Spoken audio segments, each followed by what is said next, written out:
tuned into Spiritual Gangsta Certified with Illy Vish.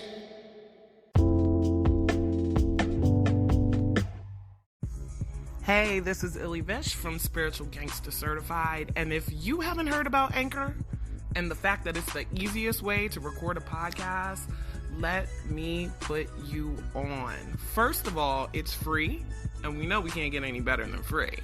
And it has creation tools that allow you to record and edit your podcast right from your phone or from your computer. And Anchor will distribute your podcast for you, so you don't have to do any extra footwork. They'll send it over to Spotify, Apple Podcasts, and many, many more podcast platforms.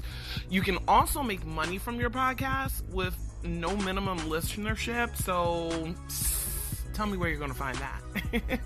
Can't find it anywhere else. So it's everything you need to make a podcast all in one place. You want to make sure that if you want to start a podcast, that you go get the free Anchor app at anchor.fm to get started.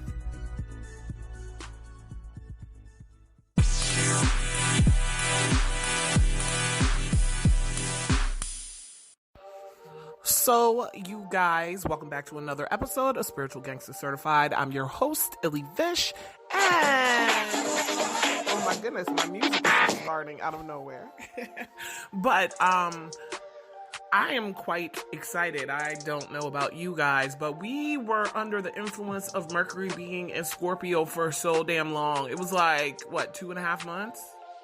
Because of the retrograde and the shadows and everything. And finally, Mercury is in Sagittarius, where I feel it will fare a little bit better. Now, one of the things that definitely came to me in thinking about this transit is how much more in the depths we were, and now how much we'll want to speak a truth because we've been down in those depths. See, these cycles happen for a reason. There's an order to things for a reason. When we're able to go down under the murkiness of things that we don't normally want to face, get into our psychology, the psychology of other people, our habits, our deep-seated emotions. Look, when we're able to do that, shit, listen, we get such a gift. Now, it didn't feel good for a lot of us.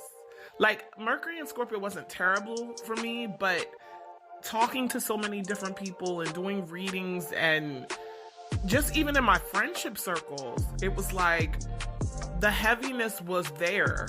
And I could see, especially if I knew people, why they were being pulled into it the way that they were. So, which is really based on everybody's individual charts. But now I kind of feel like it's more about seeking and speaking the truth, okay? Because you've been down into Hades with Mercury and Scorpio, and now you got to go up, get that bow and arrow, shoot it off somewhere grand, and that's the feeling of it. And again, because Mercury rules Gemini and Virgo, if you think about it, it being in Sagittarius, well, those are signs that oppose, Gemini opposes, and Virgo squares Sagittarius. So you gotta kind of think of the themes that are involved with each and their relation to each other to kind of give you a good bead on what the flavor of this will be. Now, yeah, squares are uncomfortable. Oppositions can be uncomfortable, but we'll think about it this way. So with the kind of Gemini essence that we're getting, since we're talking about Mercury within itself, we want to talk about the fact that it wants to consider both sides of situations, be vacillating, be open, be chatty, be communicative. Okay? It being an air sign too.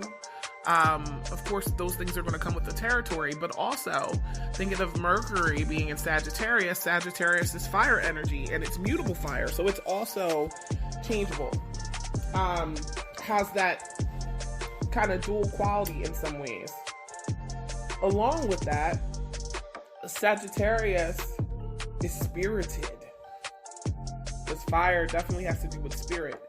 and action oriented. It needs a fair amount of space because what it's going for is so grand. You know what I mean? It's one of those things that when you look to the understanding of a sign, it's one of my favorites, I feel like, especially to kind of like break down and explain to people, because there's so much that lies, number one, in its symbol of being the centaur with the bow and arrow. And then I also feel like it's one of the easiest to basically align with people that most people know. So when we discuss the energy, I'll say like it's Jay-Z energy, where there's this phrase that's on our shirts, by the way, in our shop. So check it out, you guys. But big dick energy. Like, most people understand big dick energy if you just say it, you know? And I feel like because there's this like go hard or go home vibe to Sag, I have so much respect for it. I really do. Because it takes a lot for most people, especially people with more earth energy in their chart. You know, we're probably going to be a little bit more cautious of what we're doing, the risks that we're taking, you know, those types of things. And Sag is like, fuck it. Let's go. The admirable thing that I think about us all surviving the Mercury and Scorpio cycle is that for the most part, even though I saw it like kind of like tugging at some people, I thought people were going to pop off a lot more than they actually did. Because like, first of all, with that retrograde, Scorpio energy is already stirring something up under the surface. Like it's stirring the pot thick. And if you're not tending to the pot, well, the pot could blow over. So I feel like a lot of those unconscious and subconscious themes, psychologically and emotionally, issues having to do with power, some of the darker aspects of things that we don't like talking about or thinking about, but which are really a great part of our healing, which really are necessary for us to have to confront. That's why long time frames, I feel like with, you know, a Mercury cycle like that can be beneficial. Everybody has a choice in how they actually handle it, but the energy that was present was stirring up some things for people that, I don't know, a lot of people just didn't want to handle them. You know, we want things to go away sometimes because we're sick of them even coming up, but if they keep coming up, they keep coming up for a reason. So talking about the healing process too, this is something else I wanted to get into. I realized the other day that I'm interacting with people online and just having conversations out in life, and a lot of people look at healing as a point A to point B thing, and it made me think of something.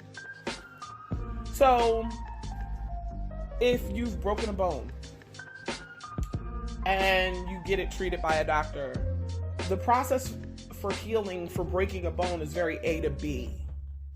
Okay, like it's a straight line. Even if it's A to B to C or A to B to C to D, it's kind of just in a straight line in that fashion.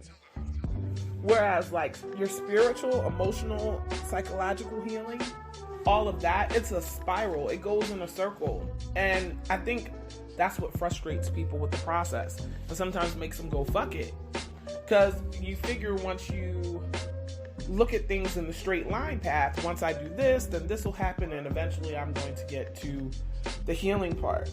The reason why healing being a spiral is disconcerting for people is continuously digging at these wounds. Some wounds you think you've healed all the way. And then you have a spiral and cycle right back over that wound, and you're like, oh shit. That just opened back up. And I mean, ideally, nobody really likes that. It's not like I'm trying to make it seem like it's exciting and that you should just love it, because doing that is a little hard. It's hard to be excited and just love that. You're having band-aids ripped off, fingers poked into old wounds, People are ripping shit open. You're just like, nobody likes that. Paused it for a minute. I'm back. I decided to come outside. It's unseasonably warm right now. But anyway, this healing cycle that we get so accustomed to in other forms being a very straight thing, when it's a spiral because we're stepping into old territory, things are coming up for us we didn't want to come up for us. Things that are happening things that are happening are setting us up for another level up. Because if healing is a spiral and you're continuously, spiraling up or above old issues, old ways of behavior, old ways of thinking, old ways of being, old ways of doing, you gotta go up that spiral. So it is a level up. So it feels like a pull down, but it's a level up. And I feel for a lot of people that it becomes impossible,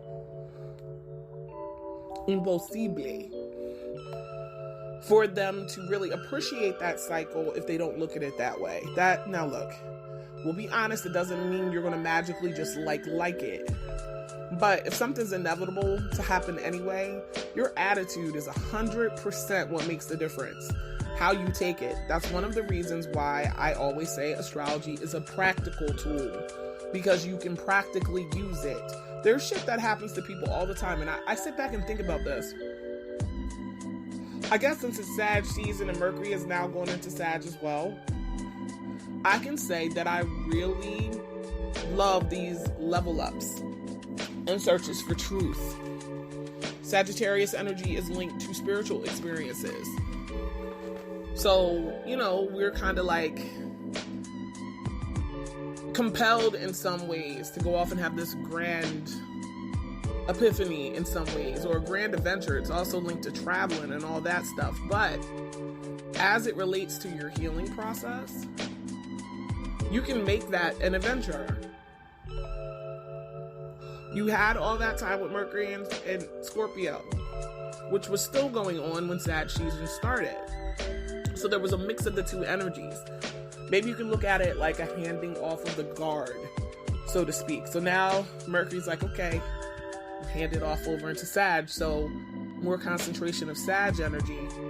What did you learn, or what happened for you when Mercury was in Scorpio? What came up? What are some of the cycles and old wounds that you opened up, and what truths can you pull from out of them?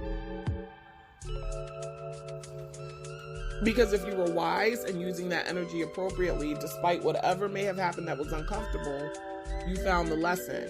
And we're already having Jupiter be in Capricorn, where I keep saying that the lessons are the blessings, because that's what that's about. And also coupled with this energy, I feel like once you extract your truth, once you're able to hold on to it, understand what it is, you have to feel comfortable with speaking it. Mercury's about communicating it.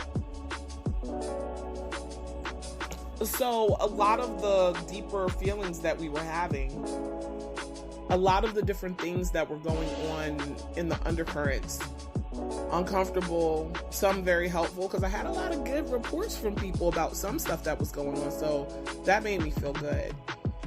But whatever place you're at after getting through that cycle, and oh my goodness, I can't remember dates offhand when it started, but whatever place you're in now, you have to be thrust into a new energy. Going with the current instead of against it is much easier. And right now, the universe is supporting Sagittarius qualities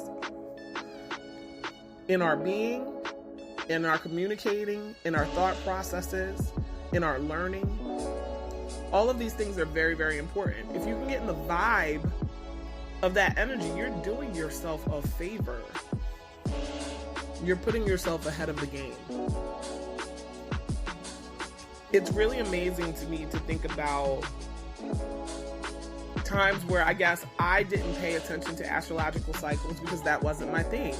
And things would go on, and especially the rougher things, and I think a lot of us can relate, would like smack you right in the face. And that smack in the face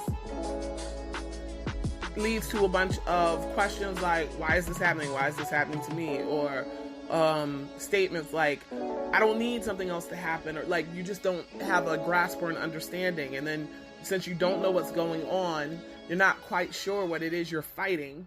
If you don't know what you're fighting, how can you be suited up appropriately? So by knowing cycles, by understanding them, by going forward in the spirit of those cycles, you're doing yourself a big favor. So how can we embody Sagittarius qualities, specifically with Mercury themed things? Okay, Mercury's also your siblings, your neighbors. So short trips, you in some ways are balancing energy at this point, because Mercury is in an opposite sign of one that it rules. So oppositions, balance. We don't want to live at extremes. You don't want to just be speaking truths just for shock value. You don't want to stand on a soapbox. These are negative qualities that you can embody with Sag energy. Now, granted, when I say don't get preachy, I think people hear that and get upset because they feel like anytime they have something important to say and someone says don't get preachy, you know, this applies. But what I'm specifically speaking about is people really just being preachy, and there's nothing behind it. If you're not drawing upon the things that you've learned about yourself, the things that you've kind of come complete with, that you're now willing to speak on, don't be so grand with your talk, yo. Just don't do it.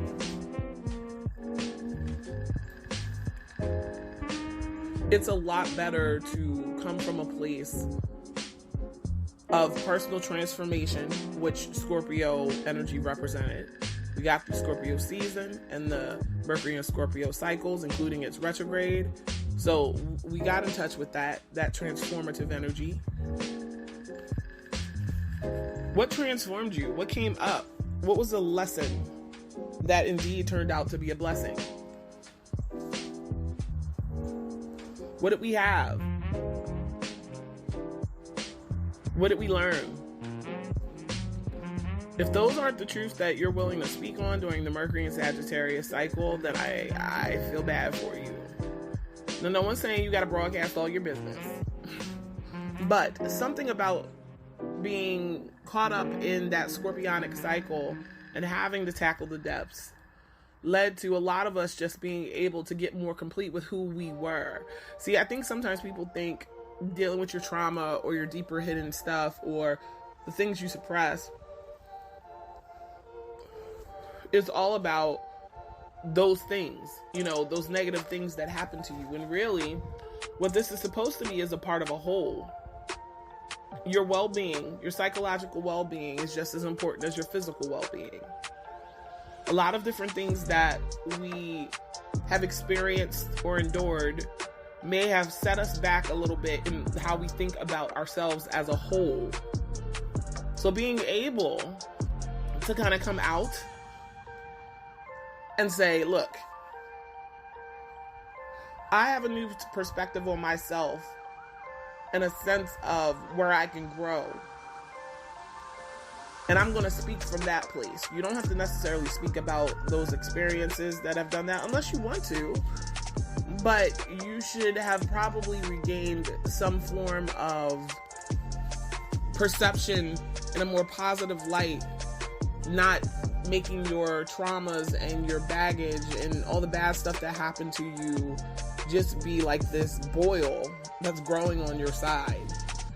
You know, kind of like actually absorbing it, being okay with those things happening because of what you learned from them, and being able to go on. I'm really excited that we've gotten to the point where it's a lot more common for people to talk about their traumas in public forum, and the things that they've gone through in public forum. Because for some people, what that ignites in them is a sense that they're not alone, and then it almost gives them permission to dig into their own shit. So that's the beautiful thing about people sharing so much. But I just want people to use this energy wisely. Use it as a time to look more into spirituality too. That's very Jupiter energy. That's very Sag energy. Yes, especially during Jupiter and Capricorn, we're going to have to be more serious and responsible.